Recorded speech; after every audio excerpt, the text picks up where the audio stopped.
आज मैं मास्टरबेशन की वो टेक्निक बताना चाहता हूँ जिसकी वजह से आपका जो सेक्स टाइम है वो बढ़े। देखिए, पिछले वीडियो में जैसे मैंने बात की थी कि मास्टरबेशन करने के 1-2 घंटे के बाद अगर आप दूसरी बार सेक्स करते हैं तो आपका टाइमिंग बढ़ा हुआ होता है। तो उसका साइंटिफिकल जो रीजन है वो भी मैंने बताया। ये किसमें फ़ायदा करता है? जिनमें सेंसेशन का कोई इशू नहीं है, लेकिन जिनको सेंसिटिविटी की प्रॉब्लम है उसके अंदर ये टेक्निक किसी काम की नहीं है।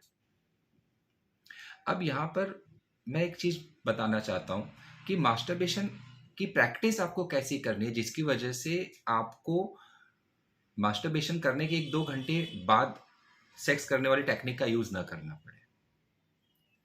देखिए, सेक्स एजुकेशन को लोगों ने समझा ही नहीं सही तरीके से। एक्चुअल सेक्स एजुकेशन आपको ये बताता है कि आप जब भी सेक्सुअल एक्टिविटी में इन्वॉल्व होते हैं तो उसमें आपको किन किन नियमों के साथ में जाना चाहिए, क्या चीज़ें करनी चाहिए और क्या चीज़ें करने की वजह से आपके शरीर और आपके पार्टनर के शरीर या मानसिक भावनाएं जो होती हैं उनका नुकसान हो सकता है, आपके रिलेशन खराब हो सकते हैं। और अगर आपको कोई बीमारी हो जाती है तो उसके साथ कैसे डील करना है, ये सेक्स एजुकेशन में आपको सही तरीके से बताया जाता है। यहाँ पर भी आज मैं आपको मास्टरबेशन करने का वही तरीका बताने जा रहा हूँ। देखिए, जब भी टीनेज में कोई व्यक्ति जाता है तो वो रैपिडली मास्टरबेट करता है। कभी भी किसी भी व्यक्ति ने 1-2 घंटे तक मास्टरबेट करने की प्रैक्टिस नहीं की है।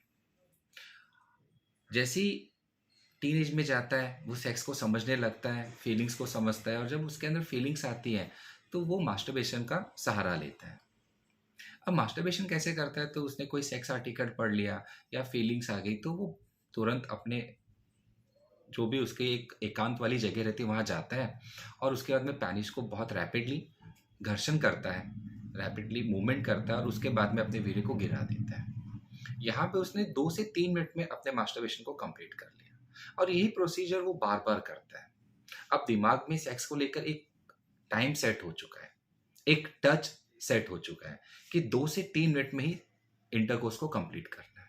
अब जब यही व्यक्ति किसी फीमेल के साथ में इंटरकोर्स करने जाता है तो वहाँ पर वो चाहता है कि जिस पेनिस को उसने 2 मिनट की प्रैक्टिस दी है, 2 मिनट में वीर्य को गिराने की प्रैक्टिस दी है, उसी पेनिस से वो अपने पार्टनर के साथ 20 मिनट या 40 मिनट का इंटरकोर्स करे। तो यहाँ पर वो एक और गलती करता है, उसे पूरा दोष अपनी सेक्सुअल लाइफ को और पेनिस को देता है, लेकिन उसने ब्रेन में जो प्रैक्टिस दी है, वो यहाँ पर सबसे ज़्यादा गड़बड़ तैयार कर रहा है। तो यहाँ पर उसी गड़बड़ को सुधारना है। अगर इसे मैं आसान भाषा से कहूँ, समझने वाली भाषा से कहूँ, तो कोई एक क्रिकेटर है जिसने ज़िंदगी भर 20-20 की प्रैक्टिस की है और बाद में वो टेस्ट मैच खेलने जा रहा है। उसे क्रिकेट के सारे नियम पता हैं और जबकि एक अच्छा खिलाड़ी है 20-20 का, लेकिन वो 20-20 का अच्छा खिलाड़ी है। टेस्ट मैच वो खेल पाएगा क्या?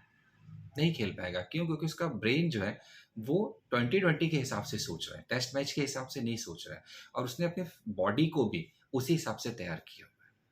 तो यहाँ पर हमें वो एटमॉस्फेयर सेट करना है ब्रेन और बॉडी लेवल पे, जिसकी वजह से वो टेस्ट मैच खेल सके। तो ठीक उसी तरह से जब आपने मास्टरबेशन स्टार्ट किया तो आपने हमेशा 2 से 3 मिनट में अपने वीर्य को गिरा दिया और इसके अलावा अपने हाथों से जो आपने प्रेशर दिया, वो प्रेशर और वजाइना का प्रेशर, ये दोनों भी अलग था। इसके अलावा पेनिस को जब अपने हाथों से आप टच कर रहे थे तो यहाँ का टेम्परेचर, वजाइना का टेम्परेचर अलग था। इसके अलावा जो सेंसेशन, जो लुब्रिकेशन था, जो टच की जो भावना थी, उसमें भी फ़र्क था। यहाँ पर ड्राई टच था, वहाँ पर लुब्रिकेशन मिल रहा था। तो ये सारी चीज़ें ब्रेन एक साथ में कैच नहीं कर पाता और ओवर एक्साइटमेंट की वजह से होता क्या है कि उसका वीर्य यहाँ पर मास्टरबेशन करने में जो 2 मिनट में गिर रहा था, वहाँ पर वो 1 मिनट से भी कम समय में गिर जाता है। तो यहाँ पर हमें करना क्या है कि जब भी मास्टरबेट आप कर रहे हो, जब आप टीनेज में आ गए और आपने अपनी सेक्सुअल जर्नी को स्टार्ट किया है, तो मास्टरबेशन करने की सही टेक्निक यूज़ करो, उसके टाइमिंग को समझो। तो जिसकी वजह से आप देखेंगे कि जब आप अपने फीमेल पार्टनर के साथ में भी इंटरकोर्स करेंगे तो आपका टाइमिंग बढ़ा हुआ होगा। तो आपको करना क्या है? पहली बात तो जब भी आपको आपको एक चीज़ समझ लेनी है कि मास्टरबेशन ये कंप्लीट सेक्स है, नेचुरल सेक्स है, लेकिन अति नहीं होनी चाहिए। मास्टरबेशन जब आपको बहुत ज़्यादा फीलिंग आ रही है तब आप मास्टरबेट करिए, लेकिन मास्टरबेट करते समय अपने आप को समझाइए, संभालिए कि मुझे इस एक्ट को एक लंबे समय तक खेलना है, इसे मुझे एक लंबे समय तक लेकर जाना है। माइंड इस तरह से आपको सेट करना है। इसके बाद में जब आप पेनिस के साथ में मसाज करते हैं तो उसे बहुत ज़्यादा प्रेशर नहीं देना है और यहाँ पर जेल का यूज़ करना है। जेल इसलिए यूज़ करना है क्योंकि जब आप अपने पेनिस के साथ में अपने फीमेल पार्टनर के साथ में जब इंटरकोर्स करते हैं तो फीमेल के ओरल सेक्स में या वाजाइनल सेक्स में यहाँ पर पेनिस को एक लुब्रिकेशन मिलता है, जो कि हैंड जॉब करते समय वो लुब्रिकेशन नहीं होता है। तो इसलिए आपको जेल यूज़ करना है। तो एक्वा बेस के जो जेल आते हैं वो अपने हाथों में लगाइए, पेनिस में इरेक्शन आने के बाद में स्लो मोशन में आराम से आप उसको घर्षण करिए और जब आपको लगेगा कि अब आपका वीर्य गिरने वाला है, आप रुक जाइए।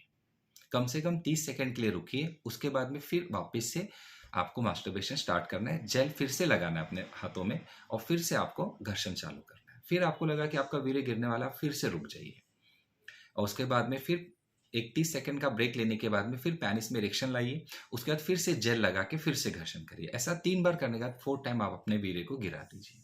यहाँ पे माइंडसेट ऐसा होना चाहिए कि कम से कम ये मास्टरबेशन की एक्टिविटी 20 से 25 मिनट या 1 घंटे की हो और जेल लगा के और स्लो स्ट्रोक के साथ में मास्टरबेशन करना है। तो जब आप इस टेक्निक के साथ मास्टरबेट करते हैं, तो जब आप अपने फीमेल के साथ में सेक्स करने की शुरुआत करते हैं, तो वहाँ पे आपका ब्रेन जो होता है उसी प्रैक्टिस में होता है कि सेक्स को मुझे स्लो लेकर जाना है और जो टच है, जो एटमॉस्फेयर है, वो मास्टरबेशन के साथ में सिमिलर होने की वजह से जब आप वजाइनल सेक्स करते हैं तो आपका टाइमिंग बढ़ा हुआ रहता है। तो आपको हमेशा याद रखना है कि हस्त मैथुन करने का अगर तरीका गलत हुआ, रैपिड मूवमेंट हुई, रॉन्ग पोजीशन हुई, ड्राई हैंड से आप कर रहे हैं, तो आप याद रखिएगा कि आप जब अपने फीमेल के साथ में यही सेक्स करने जाएंगे तो टाइमिंग भी कम रहेगा और वो एटमॉस्फेयर, वो सिचुएशन सिमिलर नहीं होने की वजह से ब्रेन यहाँ पे कंफ्यूज हो जाएगा और हाइपर सेक्सुअल एक्टिविटी होने की वजह से वीर्य को बहुत जल्दी गिरा देगा, जिसकी वजह से आपका कॉन्फिडेंस लो होने लगता है और इसकी वजह से आगे जाकर इरेक्शन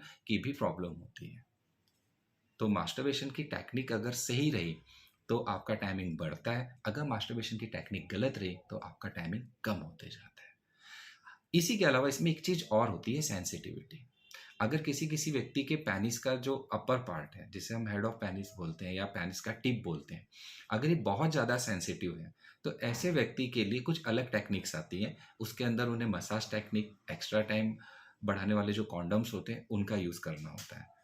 इसके अलावा शावर टेक्निक का यूज़ करना होता है, जिसकी वजह से आपकी जो सेंसेशन है, हाइपर सेंसिटिविटी, वो धीरे धीरे नॉर्मल आ जाती है और आपका टाइमिंग बढ़ जाता है।